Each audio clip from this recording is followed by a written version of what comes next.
Welcome once again to the Project Leadership Institute podcast, where we talk about all things project leadership. In the world of project leadership, as a project manager, you are bound to encounter one of these, the passive-aggressive individual. You see, when you're dealing with passive aggression from a peer or boss, it can be incredibly frustrating. It could be very challenging to address directly. A lot of times, it could be so buried and subtle, while the undertone is there, it's not explicit. How do you deal with this as a project manager is my question. I'm curious to know how you have been dealing with it. So drop me a comment in this episode and let me know. But let's first talk about understanding passive aggression. Passive aggressive behavior is an indirect expression of hostility, often characterized by a discrepancy. And the discrepancy is between what that person says and what they do. It could also be a discrepancy between what a person says and how they appear as they say it. It can manifest in so many ways. Let's talk about them. Number one is subtle insults or backhanded compliment. For example, that was an interesting approach. I'm quite surprised it worked for you. Or it may come across in procrastination or intentional inefficiency. Suddenly they become the proverbial dead weight, missing deadlines repeatedly or doing a task incorrectly on purpose to avoid future similar requests. You almost pull hair or pull teeth to get decent output out of these individuals who, if it were in a different circumstance, they'd behave totally different. What about sarcasm or veiled anger? My buddy, Dr. Rick Brinkman, he says this is the sniper, using humor to deliver a cutting remark and doing it repeatedly. Some people have PhDs in that. Or you talk about withholding information or silent treatment. A sort of manipulation. They're not saying anything to you, but the ignoring of you is where the aggression is. They exclude you from emails, they exclude you from communications, or they ignore your attempts to interact. What about victimhood? I'm the victim, or martyrdom. I'm the martyr. I'm sacrificing myself for everyone, complaining about being overworked while subtly blaming others. And let's not forget the forgetfulness or the accidental mistakes. In other words, they conveniently forget requests or they make errors that impact you. You see, the key is that aggression isn't open, it's hidden, it's veiled, it's subtle, and it's made difficult to confront without appearing overly sensitive or aggressive yourself. You see, that's the thing about passive aggressive behavior. Now, my first default through the school of hard knocks is, as a PM leader, you must have a thick skin to begin with. As the saying goes, toughen up, buttercup. And I know it sounds pretty stern, but no one is going to feel sorry for you on hearing these stories. So your posture needs to be one of in control of how you react. Don't come across as being unhinged. Okay? So first and foremost, you must have a calm demeanor to it. And this is where I introduce you to my higher order of thinking. I call it the higher human operational mindset. You see, the workplace isn't just a place of performance. It's a battlefield of egos. You got values, you got personalities, you got pressures. So when I say toughen up, I mean have a higher human operational mindset, because every office team or meeting room becomes a microcosm of human behavior, whether people either choose the high road of empathy, composure, and responsibility, or the low road of drama, defensiveness, and dysfunction. So if you're going to survive and truly lead, you need more than technical skills. You need more than your little Gantt charts and your schedules and your risk plans.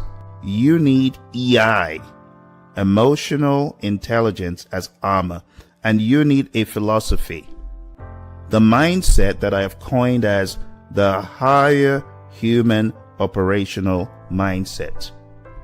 When you have the higher human operational mindset, you are operating at a higher level frequency than those who allow these things to get to them and make them crumble. You see, when you're dealing with passive-aggressive behavior from a peer or a boss, it is frustrating, I agree. However, you have to engage on a higher level. And this is where you engage your higher human operational mindset. Activate the hum and cultivate empathy. Cultivate EQ, and you can shift your approach from reactive annoyance to strategic effectiveness. Now, I must tell you, this doesn't come overnight. It doesn't happen without intentionality, without fortifying your mind with an unreal level of positive thinking and positive input. Ultimately, you want to lead yourself and others to more productive outcomes and persevering your own well-being. You need to understand passive aggression through an empathetic lens. You see, passive-aggressive behavior is an indirect expression of hostility, often characterized by a discrepancy between what is said and what is done. And while it's easy to label it as manipulative or irritating, a hum mindset, higher human operational mindset, encourages us to look deeper from an empathetic perspective.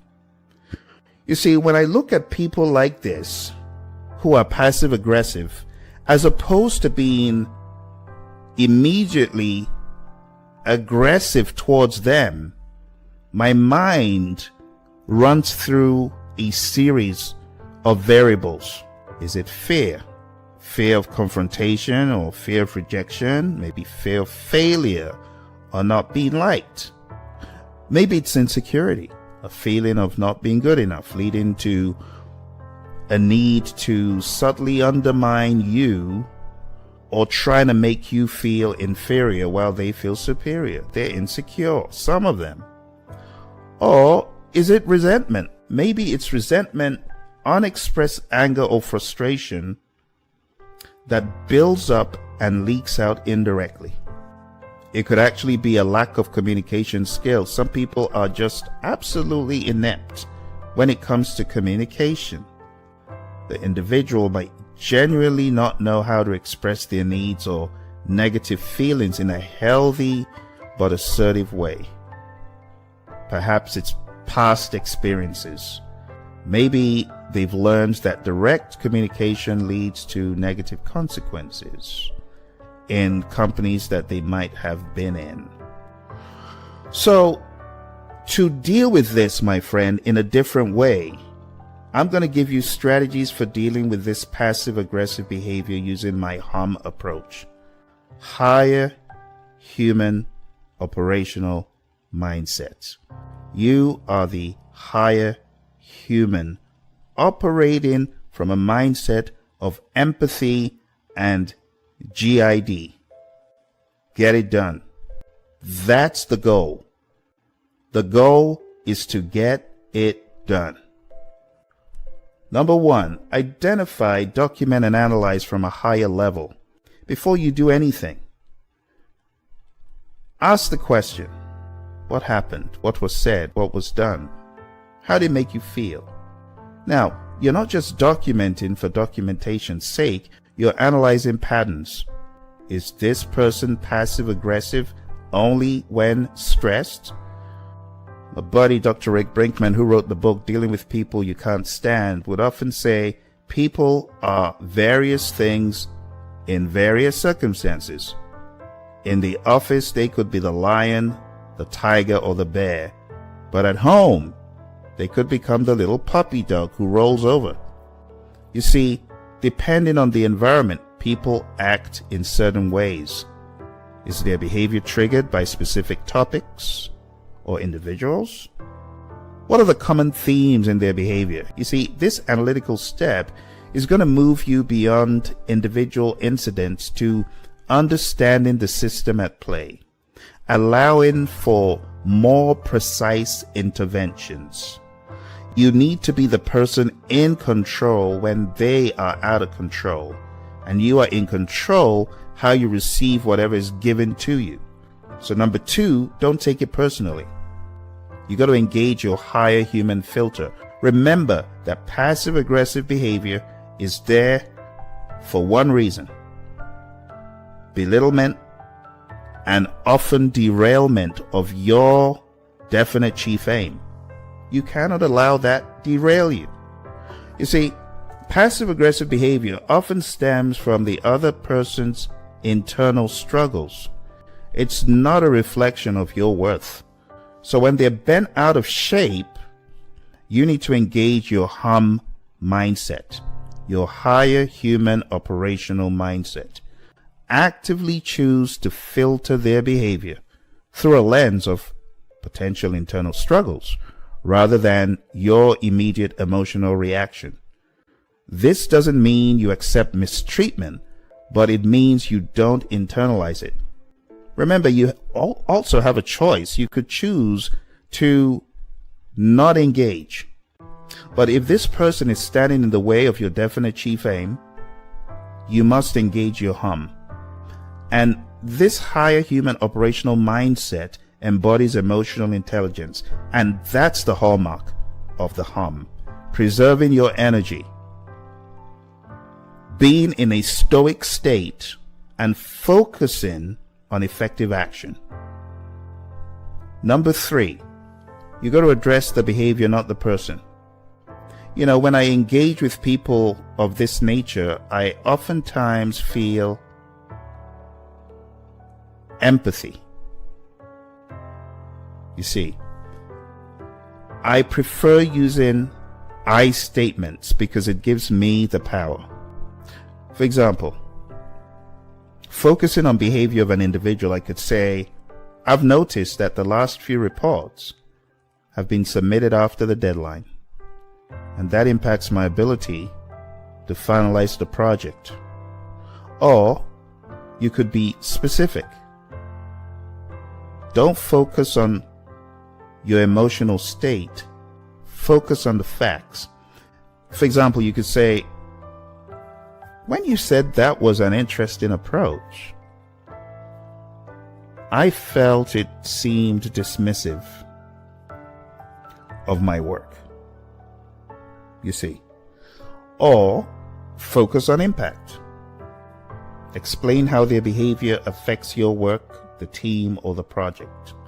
Because all of this is there for one reason and one reason only: derailment of your definite chief aim, whether it's the project level, the organizational level, or the departmental level. And it is designed to manipulate you to give up, to get frustrated, to quit in some way. When you engage your higher human operational mindset, you address the behavior, you consider what the person might be afraid of. For example, if they procrastinate, maybe it's fear of failure, or an unstated feeling of being overloaded. Maybe they always feel overloaded, even when the work they're doing is minimal. Now, that's not really your concern, you know. While you don't solve the emotional problems, you could frame your concerns around process or shared goals. How can we ensure we meet this deadline? You see, that comes across as less threatening than a direct accusation, making it easier for them to respond without defensiveness. Number 4, you got to be direct and assertive. but also with compassion and clarity. You see, the most effective way to deal with passive aggression is to bring it into the open. I don't hide from it. Back in the day, I would not want to bring it into the open. But today, I do. But with an underlying current of empathy. So you got to clarify expectations and offer support. Now, an example could be if you're the project manager, or let's say you're the director or the VP, and someone who's working with you is procrastinating. Clearly state deadlines and expectations. I need this report by end of day Friday. Can you confirm you're going to be able to deliver that? Is there anything I can do to help you get there? You see, the offer of help, even if declined, demonstrates a collaborative, empathetic mindset, higher level operational mindset. Another example is questioning indirect comments gently but firmly, not letting them slide. So if they make a sarcastic remark, don't let it slide. Phil, could you explain what you mean by that? You see, the problem with a lot of passive-aggressive individuals is when they exhibit poor behavior, it goes unchecked. And that is not the way to do it. As I learned from a buddy, Dr. Rick Brinkman, in his book, Dealing with People You Can't Stand, the approach to handling difficult behavior in the workplace is to categorize these difficult behaviors into recognizable types, but not to let them slide. You see, my buddy Dr. Rick and his co-author, they bucketize these behaviors as the tank, a forceful confrontational individual, or the sniper, sarcastic.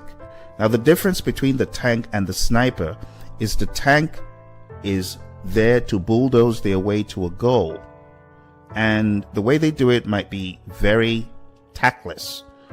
But the sniper, that is the person that shoots you from the corner of the room with their distasteful humor, their passive-aggressive comments, and their undermining approach. You see, you have the tank, you have the sniper, and then you have the know-it-all. Now, these are all difficult behaviors, but the sniper, the passive-aggressive one, that's the one who often goes unchecked. And you got to call these people out. You could say, for example, someone's being a total jerk in a meeting, and they make a snide comment or remark about you or your appearance or your report. You need to call it out in the open. Phil, I'm not sure how to interpret that comment. Could you clarify? You see, the higher human approach here is to ask with genuine curiosity, even if the underlying intent is to expose the passive aggression. And this forces them to either articulate their true feelings, which they typically avoid, or backpedal, making the indirect approach less effective for them in the future. It's like outing them from their little place of snipership, trying to shoot you down and make you look ridiculous. Number 5, you got to set boundaries and consequences for shared success. If a peer's passive aggressive behavior is consistently affecting your work, you may need to set boundaries. Phil, I'm not comfortable with those kind of comments. Please keep our discussions professional. Or if they consistently miss deadlines, you might have to escalate, but always after you've tried to address it directly first. Always be the bigger person operating at a higher human mindset, framing it as a solution to a shared problem and not punitive action. All right? I learned quite a lot from a buddy, Dr. Rick, and some of Dr. Rick's approaches map back to my higher human mindset. And number one from Dr. Rick is to identify the behavior pattern. Don't personalize it. Number two, understand the intention behind it. For example, the tank wants respect. They want their stuff done quick. But the sniper wants significance. A lot of times they feel belittled. It's like that kid who says, I'm going to show him. I'm going to teach him a lesson. And while they can't do it explicitly, they try to do it implicitly through their comments. You see, the yes person wants approval and harmony. The yes person who says yes to everything that is good, bad, or otherwise, they want approval. That's why they might go with the flow. I know you got some of those, right? Or you have the character called the grenade, who just wants acknowledgement, so they yell and make a big fuss. They're all difficult people, but the sniper, that's the person in our crosshairs in this discussion. This is how we need to operate at a higher level of thinking. We need to observe behavior, lead with empathy, respond with strategic pause and clarity, regulate your emotional climate, and influence with presence, not force. So when you're dealing with the sniper, as my buddy Dr. Rick calls them, you got to call it out. Call it out. This is the problem that a lot of people have. Hey, Phil, that sounded like a dig. Should we talk about something? You got to stay centered. You got to ask, what is the underlying fear here? Is it control? Is it significance? And you got to use a calm, composed tone. If there's something bothering you, Phil, I'd like to hear directly. Remember, we're on the same side. This shifts the energy. And I have to be truly honest. After going through Dr. Rick's book, I started operating at a higher human operational mindset by understanding these folks have insecurities. Some of them have issues. Some of them might not have taken their medication and might be acting out of turn. So I come from a place of empathy. Now, when it's your boss, what do? Strategic empathy and systemic thinking is key. You see, dealing with a passive-aggressive boss requires a more nuanced approach due to the power differential, that power dynamic going on there. So you gotta focus on the work and their objectives. If their behavior is impacting your ability to do your job, frame your concerns around their objectives, around project success, around team efficiency, or company goals. For example, hey, Phil, I'm concerned that X is impacting our ability to deliver Y on time, which I know is a priority for you. You also need to document everything for systemic understanding. Keep a detailed record, emails, missed deadlines, issues caused by their behavior. It's not for your protection alone. It's really to help you analyze the systemic issues at play. Make a concerted effort to document these for your own strategic thinking. Seek clarity with respect. If they give you a vague instruction or indirect assignment, ask for clarification. To ensure I understand, Phil, and to make sure I can actually deliver what you need, are you asking me to prioritize task X over task Y? Or do you have a specific outcome in mind for task Z? You see, you got to frame your questions as a desire to serve their vision better. When you bottom line it with their vision, they respond more positively. You also should consider, where necessary, where absolutely necessary, a neutral third party as a last resort for systemic repair. You see, if the behavior is severe and impacting your well-being or performance, you might need to consult with HR or consult with a senior trusted leader. Now, that shouldn't be our default, but if the work has become very toxic and not conducive, this might have to be your off-ramp. You gotta frame this as seeking support to better manage your work within the team dynamic, as opposed to making it being a complaint about the individual. In addition, when the environment becomes toxic, you might need to even go beyond that. You might gotta step things up a little bit. So you gotta act with self-preservation as a higher operational choice. See, if despite your best efforts, things are in such a dilapidated, toxic state, then you got to acknowledge that it might be beyond your influence. I've had to do this in the past. I've had to take myself out of the equation a couple of times on a couple of gigs.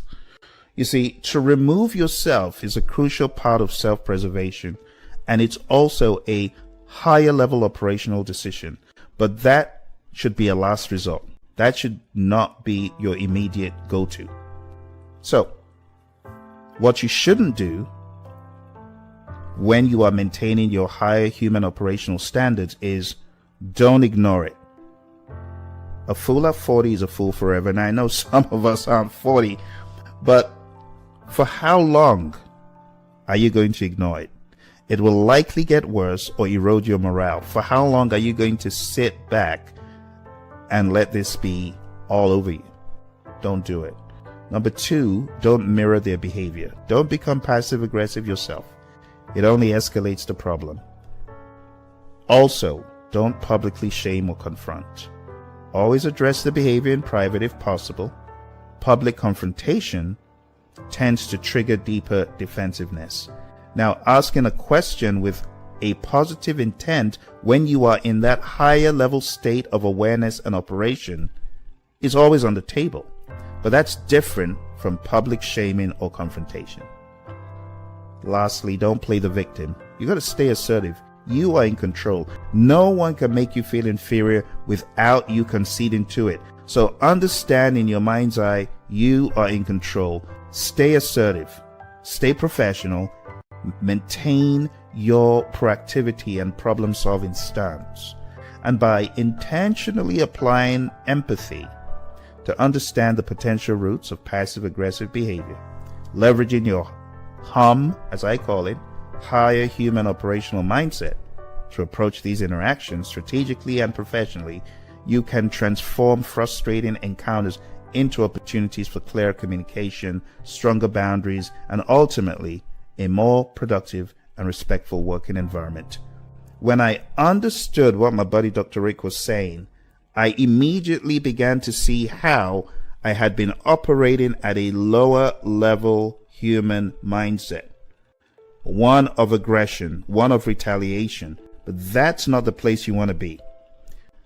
You want to be at a higher human operational mindset that is grounded with empathy, strategy, leadership, and emotional connection. When you are not emotionally connected to the work you're doing as a result of someone's being passive aggressive towards you, the other side is winning. And you don't want that to be the case. You see, this isn't just about dealing with a difficult person. It's about developing your own leadership and resilience. And when you have achieved that, you will know. You know how you'll know? You will understand when you're operating at a higher human operational mindset. When you embrace conflict because you know that your higher human operational mindset will get you out of the tunnel of conflict in a much better state for the greater good of the company and the individuals involved. That's how you know. When you're not shying away from confronting the issue using all the parameters that I've shared with you today. But it comes with intentionality. The great Zig Ziglar said it well. Motivating is like bathing. You don't see I did it yesterday, so I'm not doing it today. Getting to your higher human operational mindset is like bathing. You need to constantly fill your mind with positive affirmations. You are great, and no one can make you feel inferior without your permission. I wish you all the very best in your journey. subscribe, and let's continue this journey together.